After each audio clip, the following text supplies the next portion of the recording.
大家好，我係奧巴，今日就想同大家講一套有關金融商業題材嘅中港合拍電影《聶金遊戲》啊。咁究竟呢一套由劉德華主演、邱禮濤做導演嘅電影又好唔好睇呢？以下落嚟嘅時間就有劇透成分嘅，如果大家介意嘅話，咁可以睇完部電影再返嚟睇我嘅影評，又或者如果你唔介意，咁喺片頭畫面返嚟，我哋就可以開始啦。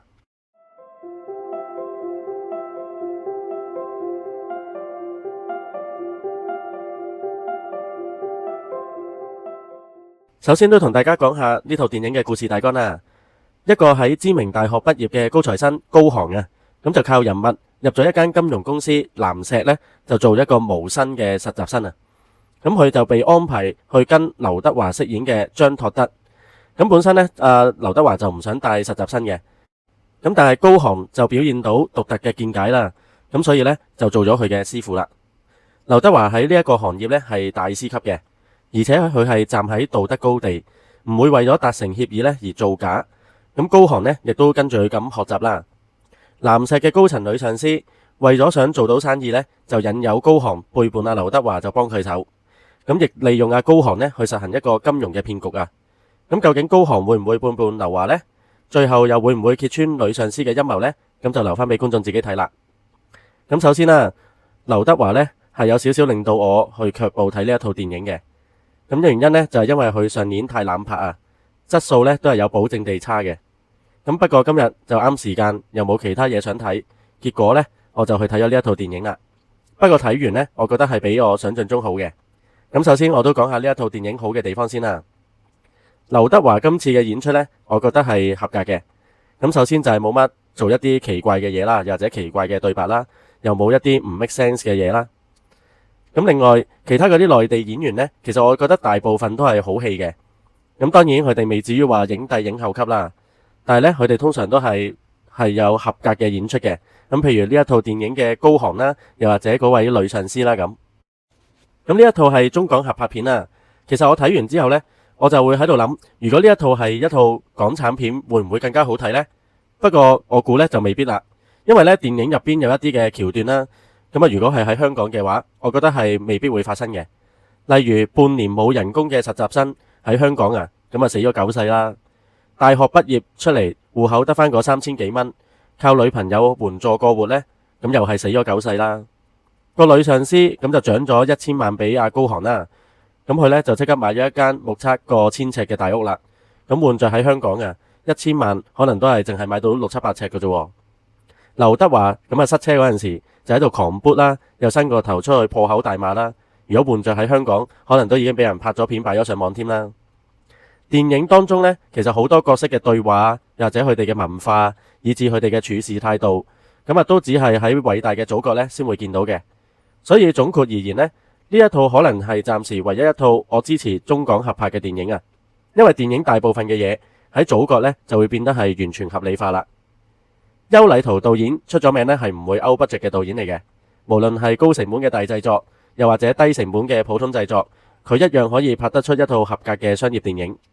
以往佢嘅作品呢，大多數都係飛機大炮咁啊槍戰嗰啲電影啦。今次反而係一套完全冇動作場面嘅金融商業電影，咁都係合格有餘嘅作品嚟嘅。我本身呢，就對金融啊，又或者係股市上市呢啲呢，我都係識條鐵嘅。但係電影都可以用一個比較簡單嘅方法去講解當中佢哋發生啲咩事，特別係最後嘅小高潮啦。咁其實我都係能夠理解7至8成嘅，咁所以呢，都可以令到大部分嘅觀眾簡單易入口嘅。不過如果我係讀經濟出身嘅話呢，明白佢哋當中嘅細節，咁可能會睇得更加入戲嘅。咁之後我都講下覺得冇咁好嘅地方啦。呢一套電影嘅配音呢，都係出晒事嘅，特別係香港演員，譬如劉德華啊，又或者鄭則仕啊，仲有客串嘅麥包啦，啲配音呢又夾唔到口型，又完全 match 唔到喎，咁就會令到人好出戲啦。反而鄭則仕有其中一段呢係講英文嘅，用翻佢自己嗰把聲呢，就即刻好翻好多啊。另外飾演女上司嘅黃奕，其實佢都係內地演員啦，但係我就唔明點解呢，佢都要配音啦。咁同埋呢，電影當中咁啊有一幕呢係影住架飛機，哇係勁假啊！我唔知係咪阿邱導演想慳 budget呢，所以做出一啲可以咁假嘅 CG 出嚟。咁同埋喺天台，阿劉德華勸阿高航唔好跳樓嗰一幕，又係勁假咯。咁係得呢兩幕啫。咁但係我就唔明點解突然間可以整啲咁假嘅情節喺度啦。劉華呢，其實佢本身呢一個角色呢，我覺得唔太討好嘅。咁啊，因為都係做一個正義凜然嘅好人啦，唔會為咗達成生意就埋沒良心。咁對於佢已經上咗神台嚟講，做唔做到一單生意呢，的確係冇乜大影響嘅。但係對於嗰個實習生嚟講，的確呢係一個良心嘅考驗啊。加上阿劉華喺做大師之前，咁我又唔係好信佢一直都係咁正義、咁有良心啦。變相呢，就係會覺得佢呢一個角色呢，我覺得係有少少悶嘅。劉華喺第一幕，其實我已經覺得係有啲尷尬㗎啦。咁啊喺廁所裏邊嗰個清潔工就叫高寒呢，就讓翻第一格嘅尿兜俾阿劉華喎，無疑都係想營造阿劉華呢係德高望重啦，連個尿兜呢都係有得揀嘅大人物咁樣。但係如果俾着我係高寒嘅，我第一下就唔會覺得劉華一定係好巴閉啦，我會覺得佢係有乜咁巴閉啊，連阿尿兜都要同人爭。咁講真啦，你話你個尿兜係私家嘅，冇其他人可以用嘅，咁都還好喎。但係你好霸唔霸？霸一個個個都可以屙尿落去嘅尿兜。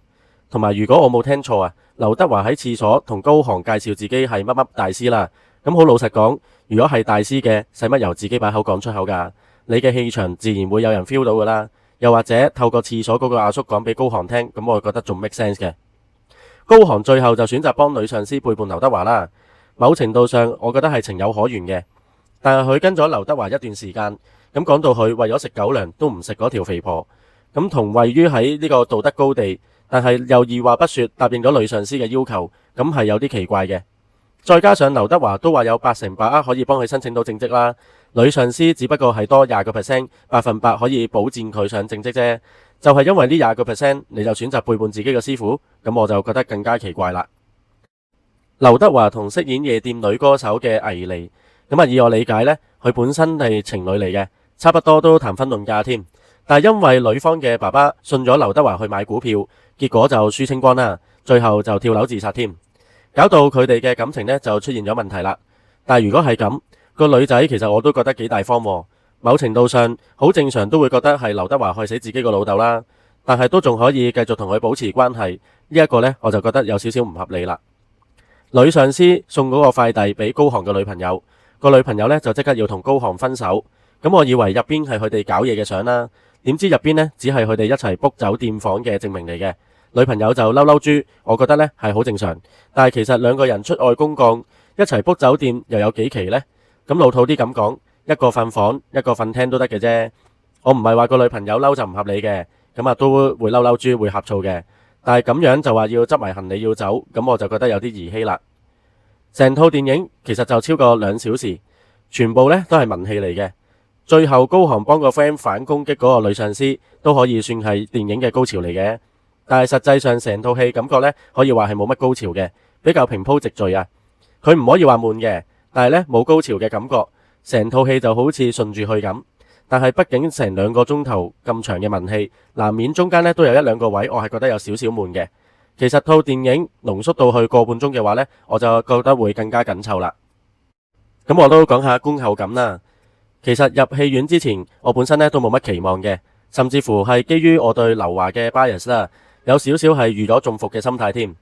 不過睇完之後呢，我係覺得合格嘅，至少就唔會有好多唔合理嘅情節啦，又或者唔自然嘅對白啦。金融行業呢，的確係太多誘惑啊！一個咁索嘅女上司肯食自己喎，問心啊，我都睇到心喐喐啦。另外叫高寒食狗糧嗰個肥婆，咁講真，如果佢唔係一個肥婆嘅話，你會唔會寧願食狗糧都唔食佢呢？所以喺得金融商業行業裏邊打滾，係咪真係有人可以好似劉華咁樣站喺道德高地咁有自己原則呢？咁我相信一定有嘅，但係要上到大師級嘅話呢，就應該好難啦。可能一世呢都係做 small potato 咯。人哋耍耍手段，奶奶關係就極速上位啦。你繼續站喺道德高地嗰度就做小薯仔啦。咁我都評一評分啦，我會俾7.5分嘅，算係劉華同中港合拍片我比較接受嘅一套電影嚟噶啦。咁唔知大家睇咗呢一套戲未呢？如果睇咗嘅話，都可以留言互相交流一下。中意我嘅片可以 like 我嘅片 ，subscribe 我 channel，share 俾朋友睇。撳埋鐘仔，有新片就會彈俾大家睇噶啦。我呢啲小 channel 呢係好需要大家嘅支持嘅。今日呢條片就去到呢度先，我哋下條片再見。